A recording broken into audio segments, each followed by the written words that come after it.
네, 저희 다 같이 묵도하심으로 수요 예배를 주님 앞에 온전히 올려드리도록 하겠습니다. 묵도하시겠습니다.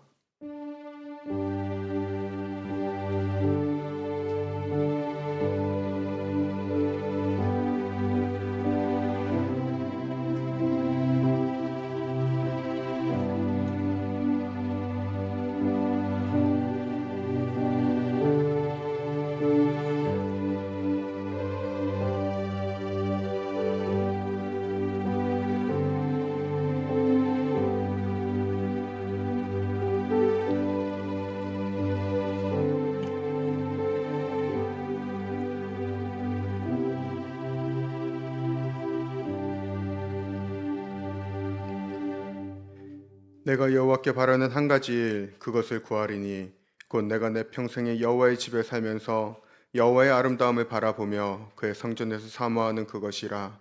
여호와께서 환난 날에 나를 그의 초막 속에 비밀히 지키시고 그의 장막 은밀한 곳에 나를 숨기시며 높은 바위 위에 두시리로다. 이제 내 머리가 나를 둘러싼 내 원수 위에 들리리니 내가 그의 장막에서 즐거운 제사를 드리겠고 노래하며 여호와를 찬송하리로다. 아멘. 살아서 우리 가운데 역사하시는 하나님 아버지, 주를 온전히 사모하며 주의 아름다움을 찬양하길 원하는 주의 백성들이 수요 예배 시간에 한자리에 모여서 주님을 이 시간 온전히 높여드리길 원합니다. 하나님, 저희가 하루를 살아가는 데 있어서 혹여라도 마음에 시험이 들게 하는 거거나 절망 가운데 있거나 낙심하게 하는 상황들이 있었다면 이 시간 예배를 통해서 다시 한번 저희들의 마음을 어루만져 주시고 주님께서 비춰주시는 그 아름다운 빛으로 말미암아 저희가 온전히 주님만을 바라보며 주를 온전히 높여드리는 주님의 거룩한 백성들 되게 하여 주시옵소서. 아멘. 그 은혜가 넘치는 수요 예배가 되기를 간절히 소망하며 살아계신 예수 그리스도 이름 받들어 간절히 기도드립니다. 아멘. 아멘. 찬양으로 저희 같이 함께 나아가도록 하겠습니다. 할렐루야. 네, 다시 한번 할렐루야. 네, 1000명의 군사가 있는 것처럼 한번 해봅시다. 할렐루야. 한 번 할 때 같이 할 때 한 번에 끝내는 게 참 좋잖아요. 네. 이따가 기도할 때도 1000명의 군사가 기도하듯이 기도하셨으면 좋겠습니다. 네, 추운데 오시느라고 고생들 하셨습니다. 저는 오늘이 제일 더운 날인 것 같습니다. 연습할 때 땀을 많이 흘려갖고 어떤 우리가 찬양을 통해서 하나님께 더 가까이 나아가는 그런 은혜가 오늘 이 시간에 있었으면 합니다. 함께 찬양하시겠습니다.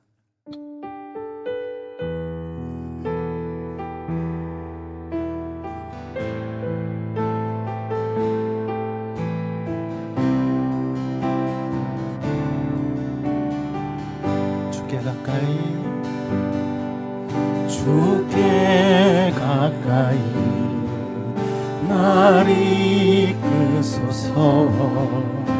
간절히 주님만을 원합니다. 채워주소서. 주의 사랑을 진정한 찬양 드릴 수 있도록 주께 가까이 날 이끄소서. 간절히 주님만을 원합니다. 채워주소서. 주의 사랑을 진정한 찬양 드릴 수 있도록 목마른 나의 영혼 주를 부르니 나의 맘 만져 주소서. 주님만을 원합니다. 더 원합니다. 나의 맘 만져 주소서. 주께 가까이 날 이끄소서. 간절히 주님만을 원합니다. 채워주소서. 주의 사랑을 진정한 찬양 들을 수 있도록 목마른 나의 영혼 주를 부르니 나의 맘 만져 주소서. 주만을 원합니다.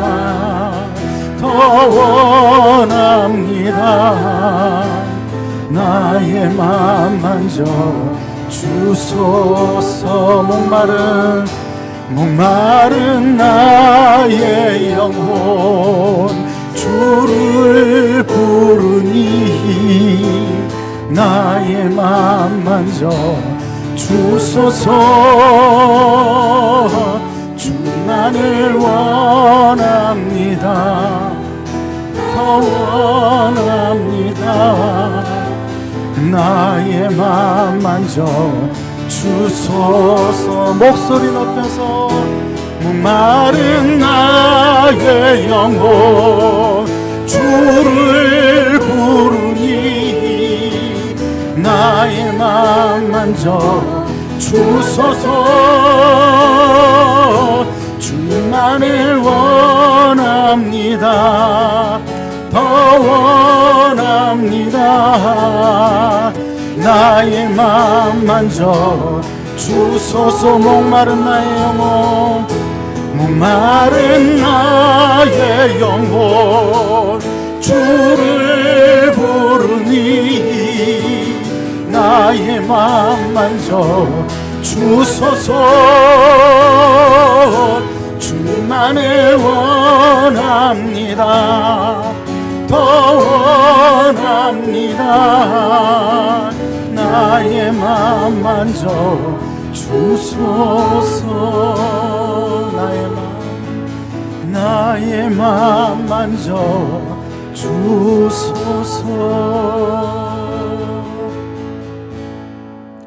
오늘 이 시간 우리가 예배를 통해서 말씀을 들을 때 또 함께 중보하며 기도할 때 우리의 기도를 들으시는 하나님을 바라보면서 같이 기도하실 수 있었으면 좋겠습니다.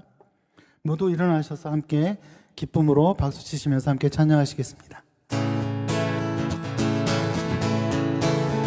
샘물과 같은 보혈은 주님의 피로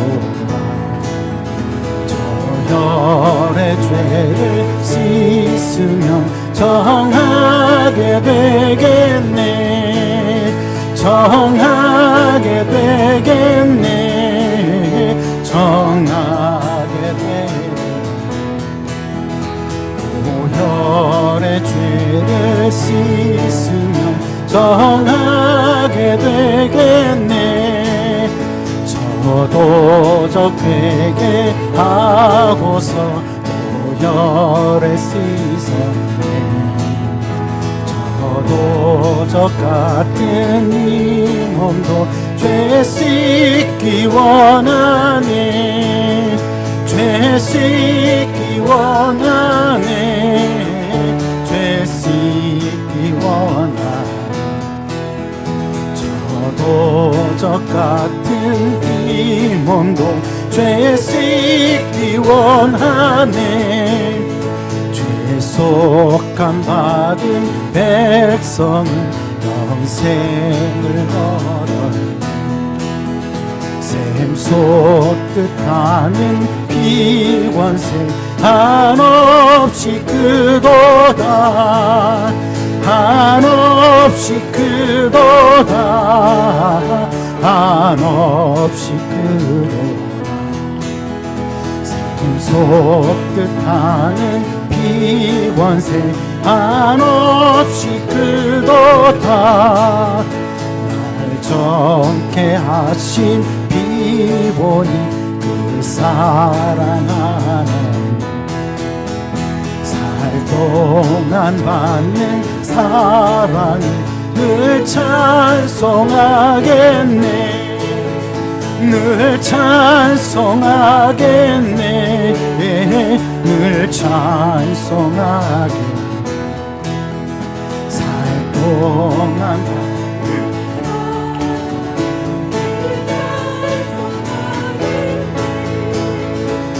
이후에 천국 올라가 더 좋은 노래로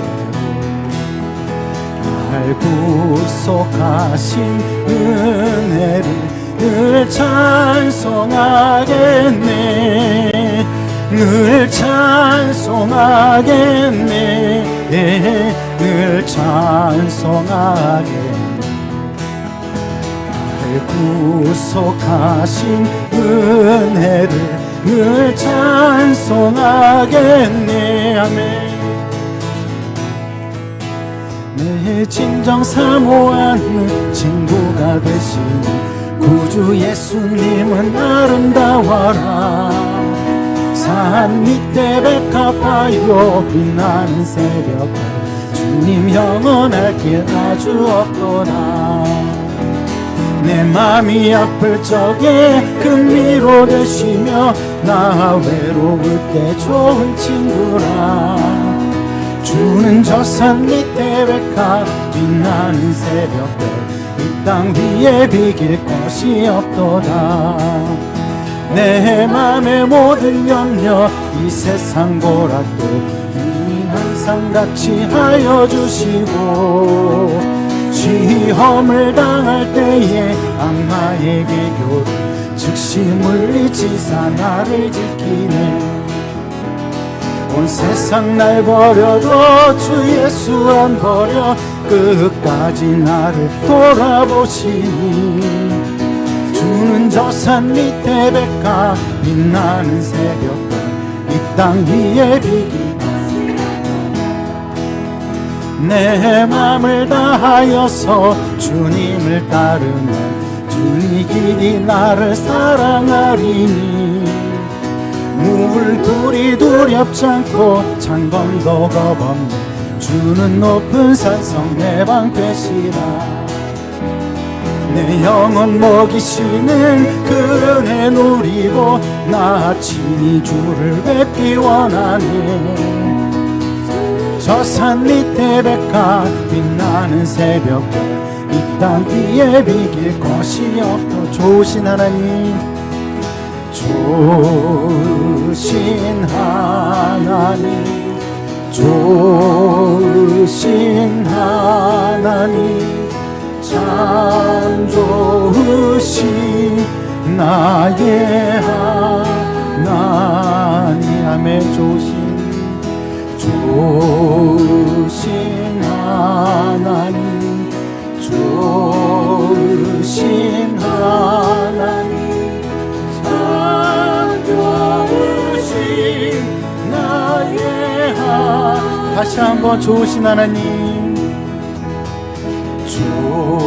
좋으신 하나님 좋으신 하나님 참 좋으신 나의 하나님 아멘 참 좋으신 하나님께 감사와 영광의 박수 올려드리면서 자리에 앉으시겠습니다.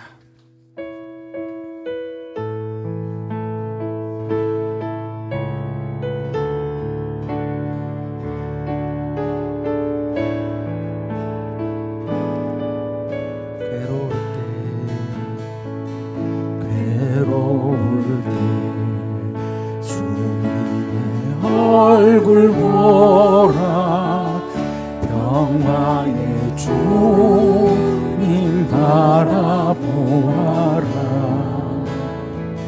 세상에서 시달린 친구들아 위로의 주님 바라보아라 눈을 들어 주를 보라 내 모든 염려 주께 맡겨라 슬플 때에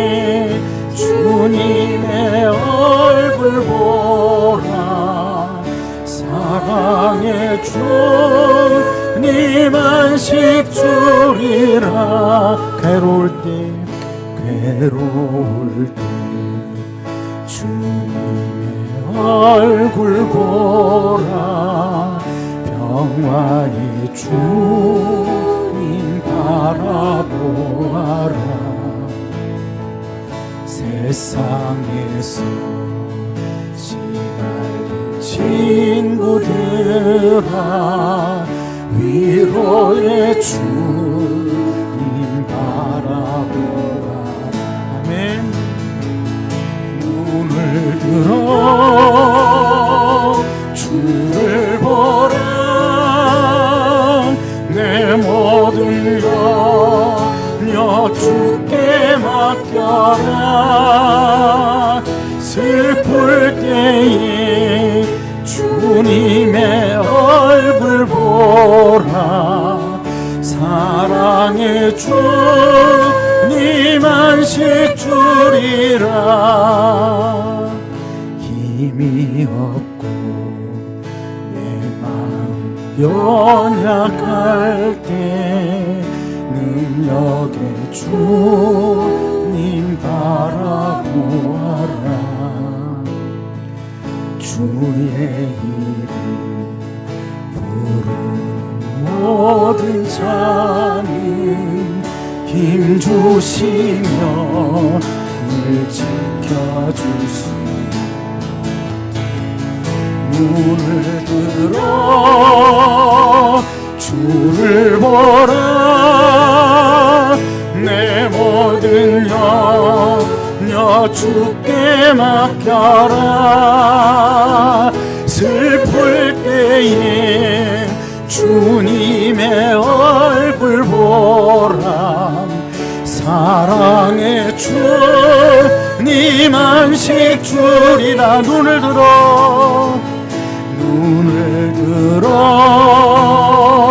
주를 보라. 내 모든 염려 주께 맡겨라. 슬플 때에 주님의 얼굴 보라. 사랑의 주님 안식 주리. 눈을 들어 주를 보라. 내 모든 염려 주께 맡겨라.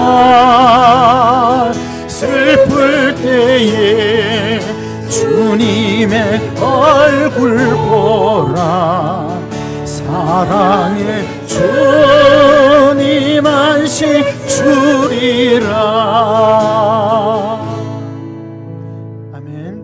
어렵고 힘들 때 좌절하지 않고 세상을 바라보지 않고 엎드려지지 않고 오직 주님을 바라볼 때 주님께서 세임 주실 줄로 믿습니다. 오늘 수요 예배가 세임을 얻는 그런 예배가 되기를 소망합니다. 함께 기도하실 것은 우리 공동체가 더욱더 주님 앞에 거룩한 공동체로 나아갈 수 있도록 기도해 주시고, 김성진 목사님 오늘 말씀을 전하실 때 하나님께서 지켜주시고 그 입술을 주장하셔서 그 말씀을 주의 종께서 그 말씀을 대언할 때에 하나님의 비밀한 것들을 우리가 깨닫는 그런 귀한 예배가 될 수 있도록 주의 종을 위해서 함께 기도하실 때 우리가 1000명이 기도하는 것처럼 주여 한번 크게 외치시고 함께 기도하시겠습니다. 주여! 할렐루야. 주님 은혜 감사합니다.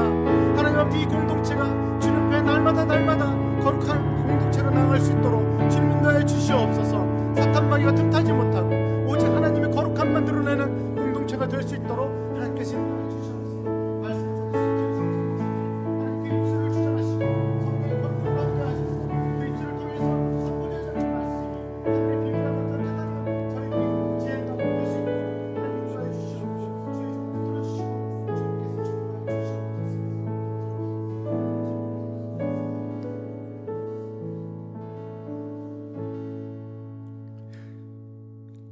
하나님 아버지, 저희가 마음을 다하여서 이 시간 주님을 온전히 찬양하며 눕혀드렸습니다. 아버지, 저희들이 고백한 그 찬양의 가사가 저희들의 참된 주님을 향한 고백이 되어 주님의 마음을 기쁘시게 한 줄로 믿습니다. 아버지, 이 시간 저희들에게 그 하늘의 문을 여시고 아버지, 이 말씀을 통하여서 다시 한번 저희들이 주님의 그 크고 비밀한 것들을 깨달을 수 있도록 주님께서 역사하여 주시옵소서. 부족한 종을 주님께서 세워주셨사오니 아버지, 부족한 종이 주의 말씀을 대언할 때 아버지, 전하는 이와 듣는 이 모두가 다시 한번 주님의 말씀에 온전히 마음을 열고 아멘으로 화답하게 하여 주시고, 아버지, 저희들이 살아가는 데 있어서 이 말씀이 저희들의 삶의 원동력이 되어 하나님, 정말 주님이 보시기에 기쁘시고 주님이 즐거워하는, 오로지 주님 한 분만이 영광 받으시는 그 은혜가 넘치도록 주께서 이 시간에 강권적으로 역사하여 주시옵소서. 주님께서 일하실 것을 간절히 기대하며 살아계신 예수 그리스도 이름 받들어 간절히 기도드립니다. 아멘. 이 시간 저희가 같이 함께 나누실 하나님의 말씀은 출애굽기 5장입니다. 출애굽기 5장 22절에서 6장 9절까지 저희가 함께 한 절씩 교독하도록 하겠습니다. 출애굽기 5장 22절에서 6장 9절까지 저희가 한 절씩 교독하도록 하겠습니다. 모세가 여호와께 돌아와서 아뢰되, 주여 어찌하여 이 백성이 학대를 당하게 하셨나이까? 어찌하여 나를 보내셨나이까?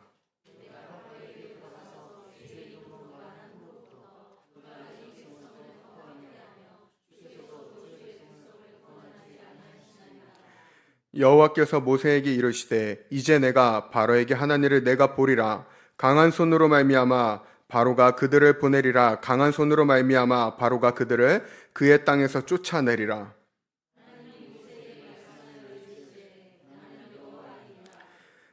내가 아브라함과 이삭과 야곱에게 전능의 하나님으로 나타났으나 나의 이름을 여호와로는 그들에게 알리지 아니하였고, 가나안 땅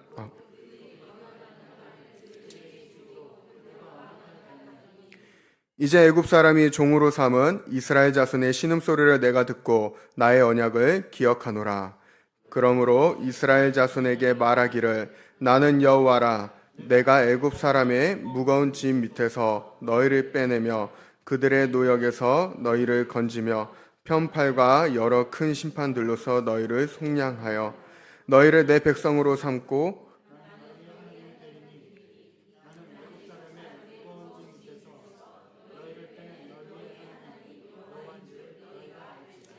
내가 아브라함과 이삭과 야곱에게 주기로 맹세한 땅으로 너희를 인도하고 그 땅을 너희에게 주어 기업을 삼게 하리라. 나는 여호와라 하셨다 하라. 모세가 이와 같이 이스라엘 자손에게 전하나 그들이 마음의 상함과 가혹한 노역으로 말미암아 모세의 말을 듣지 아니하였더라. 아멘. 말씀을 계속 묵상하면서 제가 6절까지 좀 집중해서 이렇게 했다가 지금 보면서도 순간 저도 모르게 6절이 마지막인 줄 알고 같이 합독을 했습니다. 양해 부탁드리겠습니다. 어떤 사람이 닭 3,000마리를 잘 키워서 2,997마리를 팔고 이제 3마리는 자기가 먹으려고 이렇게 가지고 있었습니다. 근데 어느 날 집에 손님이 찾아와서 한 마리를 잡아야 되는 상황이 되었어요. 한 마리를 잡아야 되는데 고민이 되는 겁니다. 3마리 다 굉장히 튼실하게 먹기 좋고 먹음직스러운데 어떤 거를 좀 이렇게 잡아다가 해야 되나 고민이 돼서 한 가지 생각을 해낸 것이 뭐냐면, 닭에게 내가 문제를 내서 맞추면은 그 닭은 잡아먹지 않겠다. 그렇게 해서 첫 번째 닭에게 물었습니다. 2 곱하기 5는 뭐냐? 닭이 대답을 했습니다. 10. 그러니까 오케이, 통과. 넘어갔습니다. 두 번째 닭에게 물어봤습니다. 2 곱하기 7은 뭐냐? 그러니까 두 번째 닭이 대답을 했습니다. 14. 오케이, 통과. 세 번째 마지막 이제 닭이 차례가 된 겁니다. 그러니까 닭이 이렇게 기다리고 있고 주인이 질문을 했습니다. 뭐라고 질문을 했냐면 365 곱하기 27 나누기 3은? 이렇게 딱 물어보니까 닭이 가만히 있다가 생각을 하다가 화를 내면서 이렇게 얘기를 하는 것입니다. 물 끓여라 이놈아. 그러면서 그냥 왜 나한테만 그렇게 어려운 문제를 내갖고 나를 이렇게 곤란하게 하냐. 차라리 그럴 거면 처음부터 나를 지목해서 잡아먹지 왜 그러냐고 그러면서 이렇게 대답을 했다고 하네요. 이 예화는 저희가 좀 이렇게 웃기도 하지만 어쩌면은 저희의 참 일상생활에도 저희가 이런 일들을 좀 겪지 않나 싶습니다. 왜 나한테만 이러한 일들이 생길까? 분명 이렇게 뭔가 좋은 일이 그리고 앞으로 이제 결단해서 흔들리지 않고 하나님 앞에 간절히 기도하고 이렇게 딱 나아가는데 왜 내 삶 가운데만 뭔가 이렇게 다른 사람들에게 뭔가 일이 잘 풀리는 것 같은데 나한테만 굉장히 어려운 상황이 오고 이렇게 뭔가 하나님께서 말씀하신 대로 순종하면서 나아가는데 왜 나는 오히려 상황이 더 악화가 되는 것일까? 그러면서 이러한 상황들을 아마 저희 성도님들께서 종종 겪으셨을 거라고 생각을 합니다. 그래서 오늘 말씀을 통해서 저는 저희 성도님들과 함께 이 본문 말씀을 통해 우리의 삶의 이 상황이 나를 말씀을 뛰어넘어서 나의 삶을 짓누르려고 할 때 우리는 그것에서 어떻게 벗어날 수 있는가? 우리는 그것을 어떻게 극복할 수 있는가? 그것을 오늘 말씀을 통해서 같이 함께 나누고자 합니다.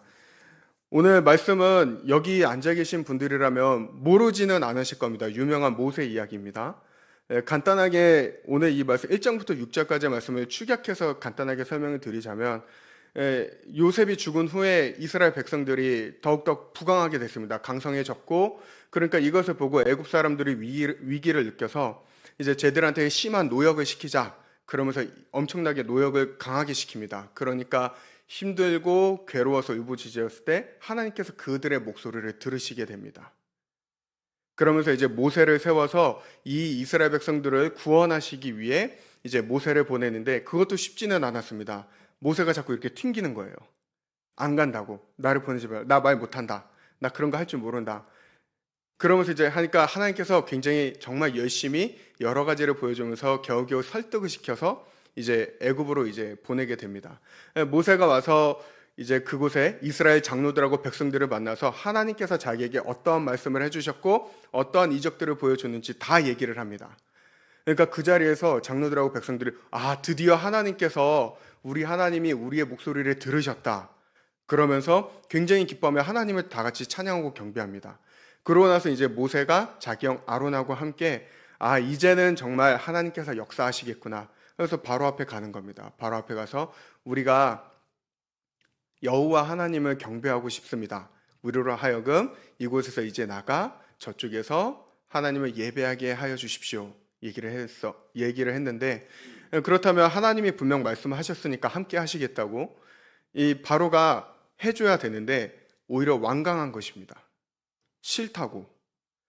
네가 좀 이제 노역을 할 만하니까 너희들이 지금 이렇게 나한테 말도 안 되는 걸 요구를 하고 있구나. 안 되겠다. 그러면서 그 노역을 시키는 감독관들을 다 불러다가 하는 것이 쟤네 노역을 더 힘들게 하라고. 그러자 이제 그것을 감당하지 못한 백성들이 다시 바로에게 가서 물어보는 겁니다. 왜 갑자기 이렇게 우리한테 너무 힘들게 하냐? 그랬더니 얘기하는 게 너희가 할만하니까 지금 저 모세하고 아론을 통해서 너희 지도자 통해서 나한테 와갖고 이렇게 요구하는 게 아니냐고. 앞으로는 우리 1절 너희 그 전에 도와주는 거 우리 1절 없다. 너희가 알아서 모든 걸 다 하라고.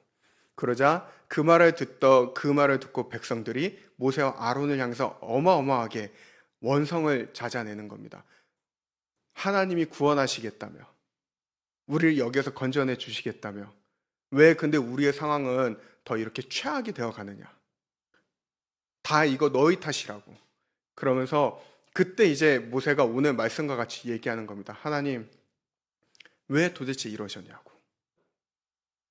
이 장면들을 보면서 세 가지를 좀 이렇게 생각을 해보게 되었습니다. 우리 그리스도인들은 모세와 같이 하나님의 사람들 그리스도인들은 어떤 상황을 마주하게 됐을 때 우리는 절망하거나 낙심하게 되는가? 세 가지를 좀 이렇게 생각을 해봤는데 첫 번째는 이렇게 생각을 해봤습니다. 본문 말씀을 통해서 생각해 보았을 때 모든 준비를 다 했지만 그것이 내 뜻대로 결과가 나오지 않을 때 내 뜻대로 내 예상대로 되지 않을 때 저희는 낙심하지 않는가 생각을 해봅니다. 출애굽기 4장 27절에서 31절을 보면은 분명하게 얘기를 합니다. 모세가 하나님한테 계속해서 얘기를 했어요. 나는 그럴 수 있는 자가 아니라고. 나는 거기에 갈 만한 자가 아니라고. 다른 사람을 제발 보내라고 떨기나무에서 하나님을 만났을 때 하나님께 계속 말을 했습니다. 하지만 하나님께서 그때 얘기하신 건 내가 너하고 함께 할 거야. 네가 필요한 그 모든 것들을 내가 다 준비하고 예비하고 기다리고 있으니까 걱정하지 말라고. 예, 모세가 그래서 이제 갔는데 정말로 자기 눈앞에 자기가 말을 잘 못하는데 자기 대신 말을 굉장히 잘해줄 수 있는 형 아론이 기다리고 있는 것입니다. 그래서 아론과 같이 함께 갔고 같이 장로들과 백성들에게 하나님께서 자기에게 하신 말씀에 대해서 분명하게 메시지를 전했을 때 4장에도 보면은 분명하게 얘기를 합니다. 31절에 보면은 모든 백성이 그 말을 듣고서 기뻐하며 하나님을 경배했다라고 분명하게 얘기를 합니다. 여기까지는 모든 준비가 자기의 예상대로 다 됐어요. 하나님께서 말씀하신 대로 다 됐고, 준비는 이제 끝났어. 이제 그러면 본 게임에 들어가면 이제 착착착 진행이 되겠지. 근데 실제 본 게임에 들어가서 바로 앞에 서서 얘기하니까 자신의 뜻과 결과대로 전혀 되지 않는 것입니다. 그랬을 때 이 모세에게는 낙심이 찾아왔습니다. 어떻게 이런 일이 벌어지는가? 모든 준비가 완벽했는데 어떻게 이런 일이 벌어질 수 있는가? 저희들도 한번 생각을 해보면 좋겠습니다. 나는 주로 어떨 때 낙심이 내 삶 가운데 낙심이 찾아오는가? 그것은 정말 완벽하게 나름 최선을 다해서 준비했고 완전히 준비됐다고 생각이 됐는데 그거에 대한 결과가 진행되는 일이 내가 원하는 방향대로 되지 않을 때, 내 뜻대로 되지 않을 때 저희들은 낙심하거나 주저앉는 경우가 많이 있음을 종종 경험하셨을 겁니다. 두 번째로 낙심이 되는 경우는 바로 하나님의 말씀에 힘들게 순종을 했지만 결과가 비참하거나 상황이 오히려 더 악화가 되었을 때가 아닌가 생각을 해봅니다. 오늘 본문에도 이렇게 들여다보면은 모세는 사실 광야에서 장인 이드로 그 집에서 굉장히 잘 살고 있었습니다. 그것도 40년 동안. 결혼도 하고 자식도 낳고 굉장히 행복하게 양치면서 잘 살고 그 생활에도 적응했는데 어느 날 갑자기 느닷없이 하나님이 자기를 떨기나무로 부르신 겁니다. 불러서 이런저런 얘기를 하면서 모세는 계속 빠져나가려고 했습니다. 저 못한다. 안 된다. 나는 말도 못하는 사람이요. 나는 이것도 안 되고 저것도 안 되고 하나님 다른 사람 충분히 많이 있지 않습니까? 제발 그 사람을 보내십시오. 근데 하나님께서 말씀하신 겁니다. 내가 너하고 함께 할 것이라고. 그러면서 지팡이가 뱀이 되는 것도 보여주시고 손이 나병이 되었다 다시 회복되어지는 것도 보여주시고 그 모든 것들을 보여주셔서 한편으로는 모세가 그래 가자 그러면서 말씀에 순종하여서 정말 어렵게 그 발걸음을 뗀 거라고 생각을 합니다. 하지만 그 말씀에 순종했던 결과가 뭐냐면 오늘과 같이 오히려 상황이 더 악화가 된 것입니다. 자기 백성들을 풀어주는 것이 아니라 바로는 오히려 더 노역을 고되게 하고 이 백성들은 하나님께서 분명 자기들을 구원하실 거라고 믿었기 때문에 어마어마한 기대치가 있었습니다. 하지만 그 기대치가 한순간에 작살이 난 것입니다. 그랬을 때 이들에게는 어마어마한 누구도 말할 수 없는 낙심이 찾아오게 됩니다. 저희들도 신앙생활을 하면서 그 경험이 있을 거라고 생각을 합니다.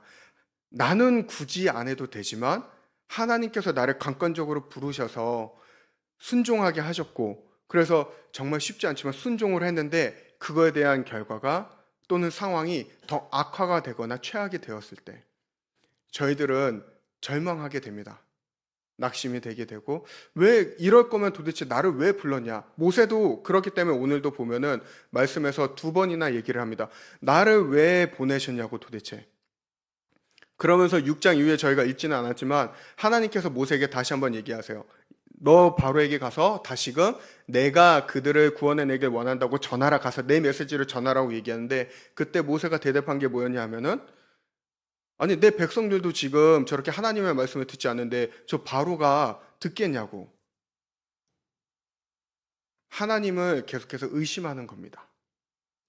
저희들의 삶 가운데도 그렇지 않나 생각을 해봅니다. 말씀에 순종을 했지만 상황이 더 악화가 됐을 때 저희들은 낙심하거나 주저하게 되지 않나.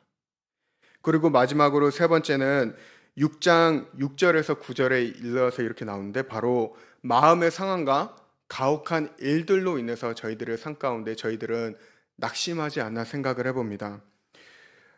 하나님께서는 6절에서 9절을 통해서 자신이 어떠한 분이신지를 분명하게 다시금 이 모세와 아론에게 얘기를 합니다. 그러면서 너희는 가서 이제 저 백성에게 나의 메시지를 전하라고 분명하게 얘기를 하고, 모세와 아론은 마지못해서라도 어쨌든 가서 백성들에게 다시금 하나님의 메시지를 전합니다. 하지만 그 백성들의 반응은 오히려 냉담합니다. 그 이유가 바로 여기에 나오는 것이 바로 마음의 상함과 가혹한 노역 때문이라. 여기서 말하는 마음의 상함이라고 하는 것은 원어로 보면은 마음의 여유가 없다라는 것입니다. 즉 참지 못하고 그냥 화내는 여유 없는 그 감정의 폭발이라고 생각을 하시면 됩니다. 뭐 예를 들면 아마 한 번씩 경험하시지 않았을까 싶은데, 하루 종일 일 열심히 하고 정말 피곤해서 집에 이렇게 딱 들어갔는데 배우자는 사실 아무 전혀 악의가 없습니다. 그냥 들어왔을 때 이제 씻고 밥 먹으세요, 아니면은 이제 와서 양말은 거기다 벗지 말고 저기에다 좀 넣어주세요, 이렇게 그냥 평범하게 얘기를 한 건데, 이렇게 속에서 확 올라오는 거죠. 힘들다, 잔소리하지 마라, 아니면 이렇게 감정적으로 확 올라와서 말 안 해도 내가 알아서 한다, 뭘 그걸 또 굳이 반복을 하나, 내가 앤가, 이러면서 감정적으로 이렇게 저희가 아마 저만 그런 건가요? 반응을 보니까 순간 죄송합니다. 저만 그런 것 같은 느낌이 살짝 찔리는 양심이 있는데, 그 감정을 지금 얘기하고 있는 겁니다. 마음이 상해했다라는 것, 마음의 여유가 없다라는 것은 그만큼 이 백성들이 하나님께서 우리를 구원해 주실 것을 기대하면서 지금 이렇게 참아왔는데 그것이 아니었어. 거기에다 고되게 더 우리는 노역을 더 해야 돼. 그러니까 이 육체적 노동과 더불어서 이 감정적으로도 감정이 폭발이 되는 겁니다. 그것으로 인해서 오늘 말씀을 보면은 하나님의 소리가 들어가지 않았다라고 분명하게 얘기하고 있습니다. 성경은 오늘 이 말씀을 통해서 저희들에게 분명하게 얘기를 합니다. 우리는 언제 낙심을 하는가? 이 세 가지, 대부분 크게 나눴을 때 이 세 가지의 경우에 처했을 때 저희들은 낙심하게 되고, 그런 저희 가운데 저희들의 귀는 하나님의 소리를 듣기 어렵지 않나 생각을 해봅니다. 하지만 이것은 성경의 오늘 본문에 나오는 모세하고 이스라엘 백성만 유독 그런 것은 아니었습니다. 저희가 굉장히 잘 아는 하나님의 사람이라고 일컬어졌던 엘리야 선지자 또한 굉장히 낙심하고 낙담했던 사람입니다. 저희가 굉장히 잘 아는 것처럼 이제 바알 선지자들 400 몇십 명, 총 합하면 800여 명 되는 선지자들하고 영적인 전투에서 크게 승리를 하게 됩니다. 그것은 모든 이스라엘 백성들이 지켜보는 가운데서 그것이 행해졌어요. 그렇기 때문에 이 엘리야는 내심 기대를 했습니다. 이제 이 백성들이 진짜 자기들을 위한 하나님이, 정말 참 하나님이 누구인지 이제 알겠지. 그들이 따르고 있는 바알이 아니라 정말 하나님만이 너희들의 유일한 하나님이요, 너희를 지키시고 강권적으로 역사하시는, 은혜를 베푸시는 하나님이시다라는 걸 이들이 이제 깨닫겠지. 하지만 그 영적 전투가 끝난 후에 그에게 찾아왔던 건 아합 왕의 아내였던 이세벨이 추적해서 그를 죽이겠다라는 것이었습니다. 자신이 기대했던 기대치와 완전 다른 결과가 나오는 거예요. 백성들은 그 자리에서는 하나님을 찬양은 했지만 그 이후로는 찬양하는 목소리도 들리지 않고, 그런 가운데 그러니까 엘리야가 낙심하게 되는 것입니다.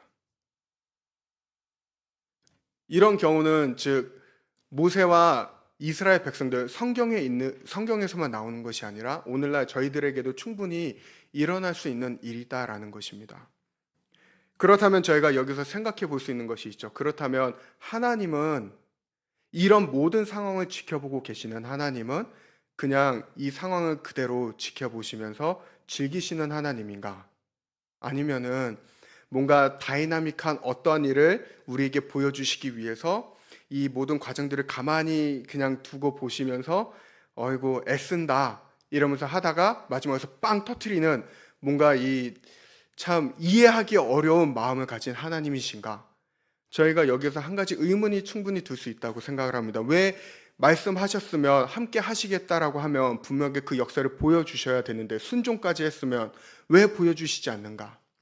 하지만 성경에서 오늘 저희가 본 말씀을 보면은 하나님은 분명히 자기가 어떠한 분이신지를 저희들에게 분명하게 말씀해 주십니다. 세 가지로 크게 저희들이 볼 수 있는데, 첫 번째로는 하나님은 분명하게 우리에게 말씀하시는 분이시다라는 것입니다. 그것을 저희들이 분명하게 기억해야 됩니다.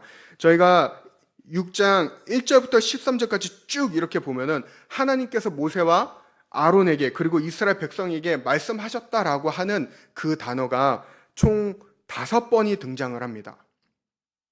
무슨 말이냐 하면 하나님께서는 어떤 상황이었든지 간에 그 백성들에게 그 모세에게 아론에게 계속해서 말씀하셨다라는 것입니다. 나는 어떠한 자고 너에게 어떠한 일들을 행할 거야. 그러니 너는 가서 바로에게 이렇게 전하도록 하여라. 이스라엘 백성에게 이렇게 전하도록 하여라. 그러면서 하나님은 끊임없이 그들에게 말씀하셨다라는 것입니다.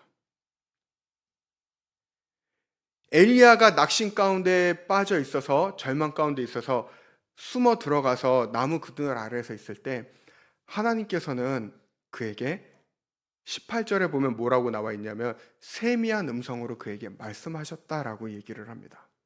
그러면서 뭐라고 얘기를 하시냐면 엘리야야 너는 결코 혼자가 아니다. 엘리야는 그전까지 이제는 하나님 이 하나님을 경외하는 자가 하나님을 믿는 자가 나 하나밖에 남지 않았어요. 저 이세벨이 하나님을 믿는 모든 자들을 다 죽이면서 이제는 정말 나 하나 여기에 달랑 남아 있습니다. 이제 나 죽으면 어떻게 하냐. 그럴 때 하나님께서 엘리야에게 하신 말씀이 바로 이것입니다. 엘리야야 너는 결코 혼자가 아니다. 바알을 섬기지도 않고 그를 믿지 않는 7,000명의 사람들을 내가 준비해 두었다. 그러니 너는 가서 일어나서 나의 메시지를 전하거라. 그러면서 하나님은 분명하게 말씀하십니다. 저희가 상황에 묻혀서 낙심 가운데 빠져 있어서 하나님의 음성을 듣지 못하는 경우가 훨씬 허다합니다. 하지만 하나님은 저희가 기억했으면 합니다. 언제나 우리에게 말씀하고 계시다라는 것입니다.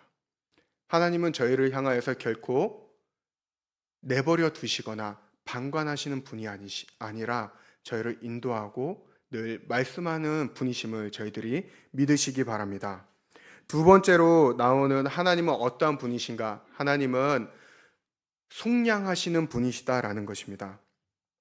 하나님은 이스라엘 백성들에 대해서 분명하게 오늘 말씀에도 보면은 저희가 6절하고 7절에 보면은 뭐라고 얘기를 하면 분명하게 이렇게 얘기를 하십니다. 그러므로 이스라엘 자손에게 말하기를 나는 여호와라 내가 애굽 사람의 무거운 짐 밑에서 너희를 빼내며 그들의 노역에서 너희를 건지며 편팔과 여러 큰 심판들로서 너희를 속량하여 너희를 내 백성으로 삼고 나는 너희의 하나님이 되리니 나는 애굽 사람의 무거운 짐 밑에서 너희를 빼낸 너희의 하나님 여호와인 줄 너희가 알지라.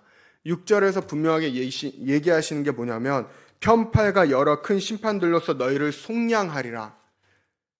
당시에 애굽 사람들과 이스라엘 백성들은 이미 너무나도 애굽 사람들이 믿고 있던 우상신들에게 너무나도 이렇게 그 우상 문화에 찌들어져 있었습니다. 영향을 많이 받고 있었습니다. 하나님께서 그 후에 모세를 통해서 10가지 재앙을 보여주시는데 대부분의 성경학자들은 그것을 분명하게 얘기합니다. 당시에 애굽이 믿고 있던 10가지의 그 신들에 대해서 하나님이 그분의 능력을 통해서 우상의 그들이 믿고 있던 우상신들이 얼마나 덧없는 것들인지를 분명하게 보여주시는 거라고. 이 고대 사회에서는 신이라는 존재를 믿는 것이 당연하던 사회였습니다. 오늘날 저희들에게 오히려 가장 큰 문제가 있다면 무신론이에요. 많은 사람들이 신이 없다라는 믿음을 가지고 살아가는 사람들이 생각보다 굉장히 많습니다. 하지만 이때 당시에는 신이 있다라는 것이 당연한 존재였습니다. 사람들. 그렇기 때문에 강물을 보면서 강의 신이 있다. 저희가 알다시피 나일강 거기에도 신이 있고 이제 우리가 수확을 하게 하는 풍요를 거두게 하는 그 풍요의 신이 있고 비가 내리거나 가뭄을 내리게 하거나 태양이 있거나 그 모든 것들에 신이 있다라고 애굽 사람들은 생각을 했고 그 신들을 다 예배하는 것입니다. 근데 하나님께서 지금 말씀하시는 게 뭐냐면 내가 그들로부터 너희를 속량하여 내리라.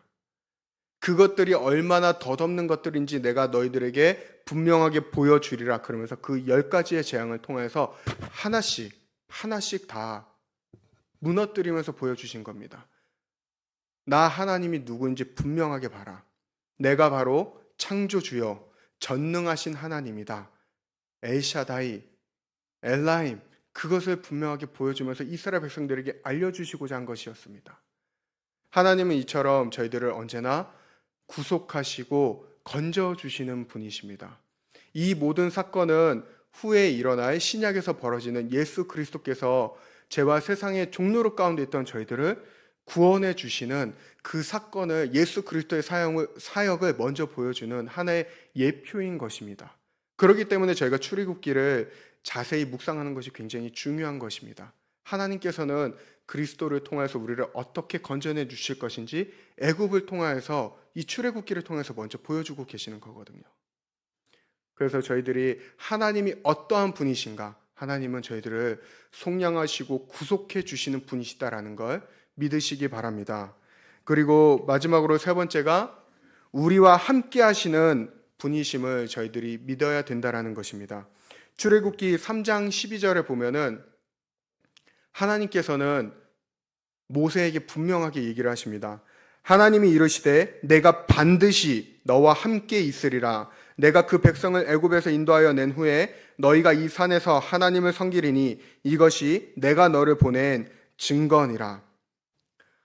하나님께서는 그 백성들의 길을 인도하시면서 함께 하시는 분이십니다.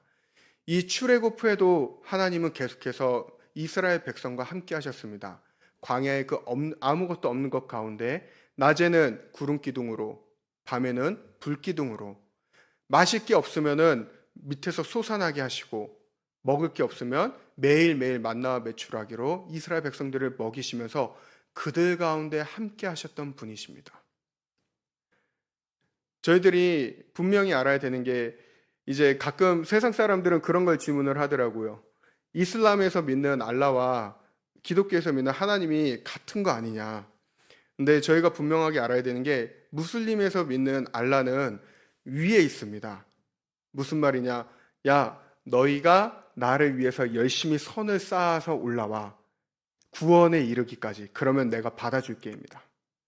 세상에 모든 종교들이, 기독교를 제외한 모든 종교들이 다 그것을 얘기합니다. 너희들이 열심히 선을 쌓거나 공덕을 쌓으면 너희가 구원을 받을 거야. 다음에 더 괜찮아질 거야. 더 좋은 존재로 태어나게 될 거야. 이러한 것들을 굉장히 강조를 합니다. 하지만 말씀에 오늘 나오는 하나님께서는 분명하게 저희들에게 얘기하시는 건 내가 너희와 함께 하시겠다라는 것입니다. 그리고 실제로 하늘 보좌를 버리시고 이 땅 가운데 오셔서 우리와 함께 하시며 우리의 아픔을 공감하시고 우리를 치유하시고 구원의 길을 열어주신 분, 그분이 바로 예수 그리스도, 우리 주 하나님이신 것입니다. 그렇기 때문에 저희들이 분명하게 기억해야 됩니다. 하나님은 우리와 늘 함께하는 분이십니다. 떨어져 있거나 우리를 그냥 그 자리에 내버려 두시는 분이 아니라, 우리가 그 자리에 있다면 우리 곁에 같이 그 자리에 계시면서 우리 아픔을 공감하시고 치유하시는 분이시다라는 걸 분명하게 기억하시기 바랍니다. 마태복음 28장 20절에도 그래서 분명하게 얘기하죠. 볼지어다 내가 세상 끝날까지 너희와 항상 함께 할 것이라. 이 말씀을 굳게 붙잡으시기 바랍니다. 그렇다면 저희들이 이 사실을 통해서 무엇을 알 수 있는가?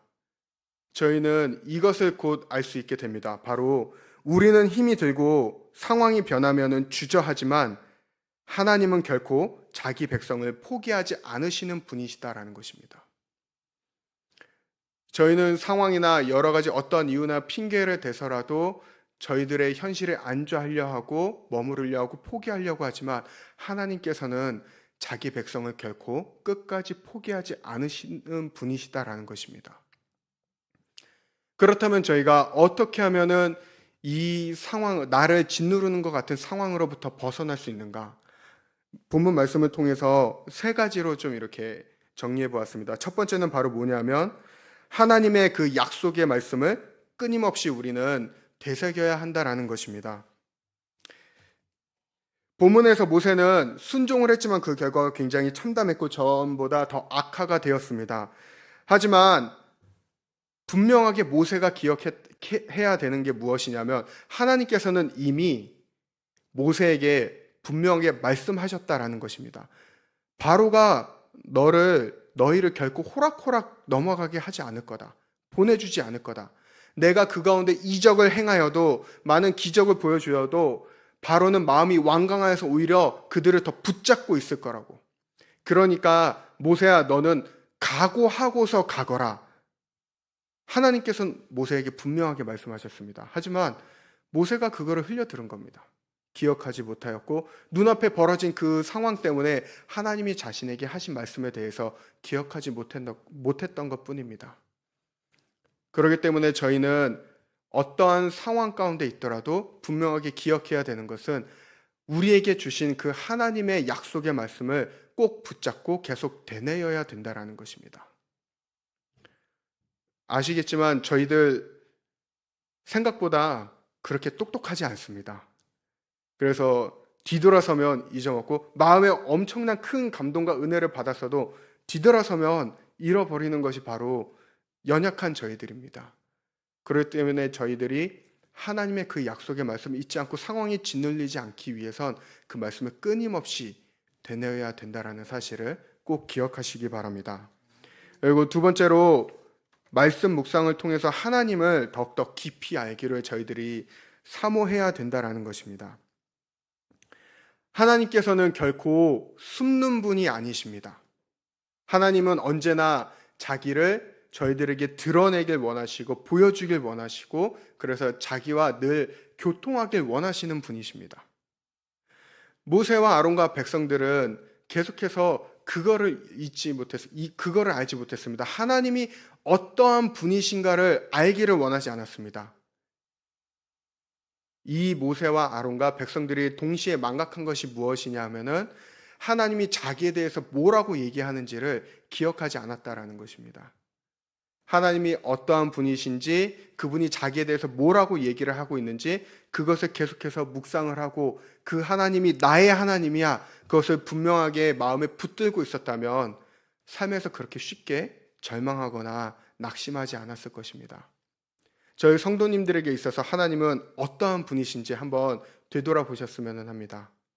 하나님은 여기에서 분명하게 얘기하십니다. 나는 전능하신 자요, 나는 창조주요, 나는 스스로 있는 자요, 강한 손으로 너희를 보호하는 자요, 너희를 위해 언제나 이적과 치유를 행하는 자요, 고된 노역과 고통으로부터 건져내어 생수의 강이 흐르는 그 약속의 땅으로 인도할 자다. 분명하게 자기에 대해서 얘기를 하십니다. 저희들의 날마다의 삶 가운데서 하나님이 어떠한 분이신지를 깊이 묵상하시기 바랍니다. 상황보다 하나님을 깊이 묵상할 때 그 하나님께서 우리가 그 상황을 뛰어넘을 수 있는 인내와 능력을 저희들에게 허락해 주실 것입니다. 그렇기 때문에 디모데후서 2장 15절에 바울은 이렇게 얘기를 합니다. 너는 진리의 말씀으로 옳게 분별하며 부끄러울 것이 없는 일꾼으로 인정된 자로 자신을 하나님 앞에 드리기를 힘쓰라. 늘 하나님의 말씀을 깊이 묵상하며 하나님 앞에 저희 자신을 드리기에 힘쓰는 저와 여러분들 되시기를 소망합니다. 마지막으로 세 번째, 어떻게 하면 우리가 이 모든 낙심과 포기하고 싶은 그 상황으로부터 우리는 이겨낼 수 있는가, 극복할 수 있는가? 그것은 핑계와 변명이 아니라 저희가 순종을 선택해야 된다라는 것입니다. 빅터 프랭클이라고 하는 유대계 그 정신 분석학자가 있었습니다. 그 사람이 뭐라고 얘기를 했냐면 한 인간에게서 모든 것을 빼앗아갈 수 있지만 한 가지 자유는 빼앗아갈 수 없다. 그것은 어떤 상황에 놓이더라도 삶에 대한 태도를 선택할 수 있는 자유이다. 다시 한번 읽어드릴게요. 한 인간에게서 모든 것을 빼앗아갈 수 있지만 한 가지 자유는 빼앗아갈 수는 없다. 그것은 어떤 상황에 놓이더라도 삶에 대한 태도를 선택할 수 있는 자유이다. 이 빅터 프랭클이라고 하는 사람이 누구냐면 제2차 세계대전 때 나치 수용소에 끌려갔던 사람입니다. 거기에서 모든 유대인들이 다 죽어갈 때 자기 혼자 끊임없이 되뇌었습니다. 아니, 난 여기서 절망을 선택하지 않을 거야. 나에게는 반드시 희망이 올 거야. 그러면서 주변에서 하나씩 자기의 희망거리를 찾았습니다. 그것을 선택했습니다. 옆에서 사람이 비명을 지르고 아프고 자신도 고문받아서 힘들고 어려울 때도 이 사람이 선택했던 것은 지금은 아프지만 나는 곧 괜찮아질 거야. 절망이 되는 상황에서도 그는 희망을 계속해서 선택했던 것입니다. 그렇기 때문에 이 사람은 그 수용소에서 살아남았습니다. 저희들의 삶 가운데도 당연히 모든 사람이 오늘 모세의 이야기만 보더라도 사실 모세가 절망할 수밖에 없는 그 이유를 저희는 모두 공감할 수 있습니다. 충분히 모세는 여기서 절망할 수 있어. 지가 원하지 않았는데 하나님이 강권적으로 끌어냈고 순종하라고 했고, 근데 순종했는데 상황은 더 최악이 됐고, 그래 너 충분히 그럴 수 있어. 하지만 하나님은 오늘 저희들에게 말씀하시는 게 뭐냐면 그런 상황일지라도 너희는 순종을 선택하여라. 왜냐하면 나는 너희를 향한 크고 비밀한 일을 분명하게 계획하고 있기 때문이다. 저희들에게 오늘 그것을 말씀하고 계시는 것입니다. 그렇기 때문에 모세가 포기하지 않고 하나님의 말씀에 끝까지 순종하면서 나아갔을 때 이스라엘 민족이 애굽으로부터 구원의 은혜를 얻을 수 있게 된 것입니다. 하나님께서 하시겠다라는 것입니다. 하나님께서 저희에게 말씀하시는 건 네가 해라가 아니라 너는 단지 순종하여라. 그 앞에 일은 내가 하겠다라는 것입니다. 저희가 그 믿음을 반드시 가지시기 바랍니다. 하나님께서는 저희가 감당할 수 없는 일을 맡기시는 분이 아니십니다. 하나님은 그분의 말씀에 저희들이 기쁨으로 순종하길 원하고, 저희가 그 순종으로 나아갔을 때, 포기하지 않았을 때 하나님께서는 그분이 앞서 일하며 구원의 역사를 이루어 나가시는 분이십니다. 그렇기 때문에 사랑하는 저희 미사체프 성도님들, 상황에 매몰되지 말고 반드시 자신의 말씀을 지키시는 하나님을 신뢰하시기 바랍니다. 하나님은 결코 자신의 말을, 자기 백성을 포기하지 않으십니다. 약속을 반드시 지키시는 하나님을 바라보면서 올해 저희 성도님들께서 여러모로 계획한 부분들이 있을 것입니다. 특별히 영적으로 내가 어떻게 하면 더 하나님과 깊어지리라 결단하신 부분들이 있을 것입니다. 그것을 결코 포기하지 마시기 바랍니다. 그리고 저희 올해 교회 표와 같이 영혼 구원하여 침례주는 교회, 내가 정말 올해 한 명의 영혼이라도 하나님 앞에 인도하리라, 그에게 복음을 전하리라, 그것을 꼭 목표로 세우시고 포기하지 말고 복음을 전하시기 바랍니다. 하나님께서 그 주신 명령에 우리가 순종하며 나아갔을 때 낙심이 되는 상황이 충분히 올 수 있습니다. 상대방이 계속해서 우리를 거절하고 내 자존심이 깎아내려지는 그런 상황이 되고 모욕을 당하는 순간이 충분히 올 수 있습니다. 하지만 하나님께서는 저희의 그 인내와 끊임없는 순종을 통하여서 그 영혼을 반드시 구원해 주실 것입니다. 그 뒤에서 일하실 하나님을 기대하면서 나아가는, 그래서 올해 정말 그 저희 미사체별 가운데 순종의 은혜가 충만한 올 한 해가 되기를 예수 그리스도의 이름으로 축복합니다. 이 시간 저희가 말씀을 기억하면서 함께 잠시 기도하기를 원합니다. 하나님, 올해 무엇보다도 주님, 저희 공동체에게 주신 말씀이 있고, 하나님, 제가 개인적으로 주님 앞에 서원한 것이 있습니다. 하나님, 이것을 끝까지 순종하면서 감당하는 주의 종이 되게 해달라고.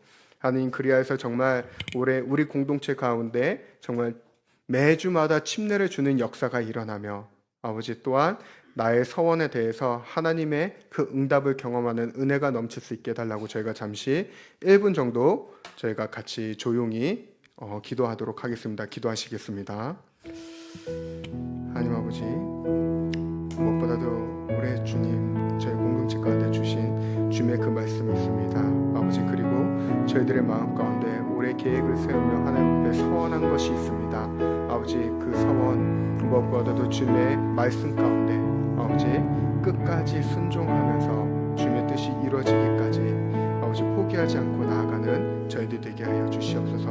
아버지, 무엇보다도 저희가 주님께서 주신 그 지상 명령을 붙잡아서 아버지 정말 끊임없이 저희들의 마음에 감동을 주는 그 한 영혼을 향해서 다가가게 하여 주시고, 아버지 그 영혼에게 복음을 전하며 담대하게 나아갔을 때, 하나님 포기하지 않았을 때 주님께서 그 영혼을 구원하는 놀라운 은혜를 저희들로 하여금 경험하게 하여 주시옵소서.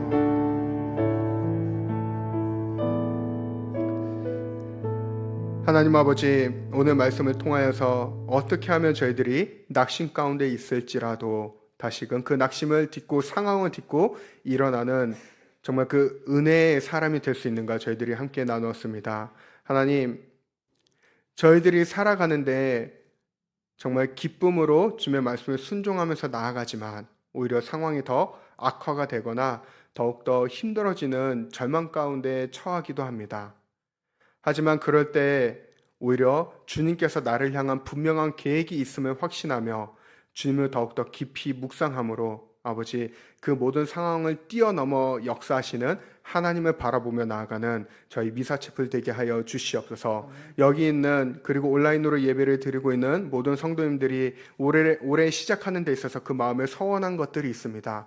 하나님 그 서원한 기도 제목 하나하나에 주님께서 주님의 그 때에 반드시 응답하여 주시고 무엇보다도 그 기도를 붙잡고서 끝까지 포기하지 아니하고 나아가는 저희 미사집을 되게 하여 주시옵소서. 또한 저희 공동체에게 주신 영혼 구원하여 침례주는 교회 그 목표를 저희들이 마음에 온전히 붙잡고 정말 한 영혼을 천하보다도 귀하게 여기시는 그 주님의 마음을 저희들이 본받아 끊임없이 거절당하고 외면당할지라도 그들에게 다가가 주님께서 저희들에게 끊임없이 저희들의 마음의 문을 두드려 주시고 은혜를 베풀어 주셨듯 저희들의 그 성김과 복음 전함을 통하여서 그 상대방이 온전히 주 예수 그리스도를 영접하게 하여 주시고 그렇게 하나님을 온전히 기쁘시게 하는 저희 미사치플 되게 하여 주시옵소서. 그렇게 주님의 소원을 이루어 드리는 저희 미사치플 되기를 간절히 소망하며 살아계신 예수 그리스도 이름 받들어 간절히 기도드립니다. 아멘. 저희가 이 시간 샘물과 같은 보혈은 함께 힘차게 1절부터 5절 같이 찬양하신 후에 저희가 통성 기도하도록 하겠습니다. 샘물과 같은 보혈은 주님의 피로다. 보혈의 죄를 씻으며 정하게 되겠네. 정하게 되겠네. 정하게 되겠네. 보혈의 죄를 씻으면 정하게 되겠네. 저도 저 회개하고서 보혈에 씻었네. 저도 저 같은 이 몸도 죄 씻기 원하네. 박수 치시면서 함께 하시겠습니다. 죄 씻기 원하네. 죄 씻기 원하네. 저도 저 같은 이 몸도 죄 씻기 원하네. 죄속함 받은 백성은 영생을 얻네. 샘솟듯 하는 피원세 한없이 크도다. 한없이 크도다. 한없이 크도다. 샘솟듯 하는 피원세 한없이 크도다. 날 정케 하신 피보니 그 사랑 한없네. 살 동안 받는 사랑은 늘 찬송하겠네. 늘 찬송하겠네. 늘 찬송하겠네. 살 동안 받는 사랑은 늘 찬송하겠네.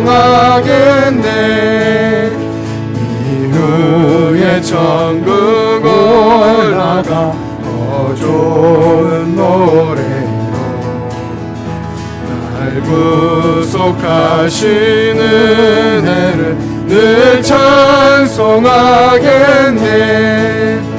늘 찬송하겠네. 늘 찬송하겠네. 날 구속하신 은혜를 늘 찬송하겠네. 샘물과 같은 보혈을 예수님의 피로다 보혈의 죄를 씻으면 정하게 되겠네 정하게 되겠네 정하게 되겠네 보혈의 죄를 씻으면 정하게 되겠네 저도적 회개하고서 보혈에 씻었네 저도적 같은 이 몸도 죄에 씻기 원하네 죄에 씻기 원하네 죄 씻기 원하네